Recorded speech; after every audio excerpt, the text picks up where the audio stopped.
اللہ نے جتنی بھی راتیں بابرکت بیان فرمائی، آپ صلی اللہ علیہ وسلم نے جن راتوں کو عبادت کی راتیں فرمایا ان میں عام طور پر شب جمعہ کی رات بھی ہے، رمضان مبارک کی راتیں بھی ہیں، رمضان مبارک کا آخری عشرہ بھی ہے، اور آخری عشرہ کے اندر ایک تاک رات لیلۃ القدر بھی ہے۔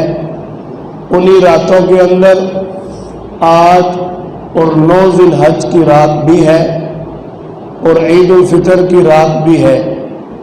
انہی راتوں کے اندر ایک رات 15ویں شعبان کی رات ہے۔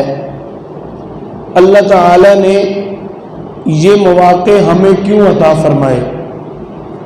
کیونکہ بندہ اللہ تعالیٰ کی بار بار نافرمانی کرتا ہے۔ اللہ نے اپنے بندے کو بخشنے کے مواقع بنا دیے، اپنے بندے کو اپنی طرف متوجہ کرنے کے لیے اس طرح کے اوقات بنا دیے کہ میرا بندہ اپنے اللہ کو بھولے نہ، میرا بندہ اپنے اللہ کو یاد رکھے، اور کسی نہ کسی طریقے بندہ اپنے اللہ کو راضی کر لے۔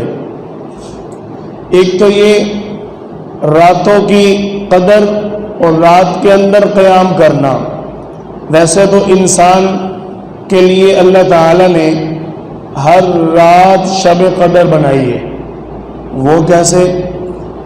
آپ صلی اللہ علیہ وسلم کے فرامین میں یہ بات ملتی ہے کہ ہر رات کو صبح صادق کے وقت، تہجد کے وقت، فرشتے آخری آسمان پر آ کر صدا دیتے ہیں، ہے کوئی بندہ جو اللہ سے اپنے آپ کو بخشوا لے؟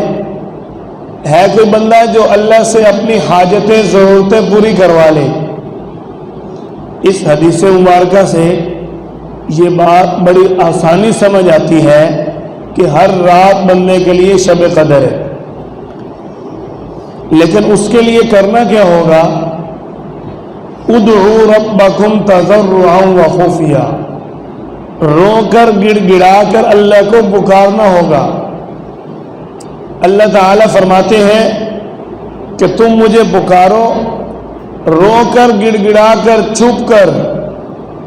امن یجیب المضطر اذا دعا، اور جب مجھے کوئی رو کر پکارتا ہے میں اس کی پکار سن لیتا ہوں۔ اللہ تعالیٰ نے ہمیں بخشنے کے لیے ہی یہ چیزیں بنائی ہیں۔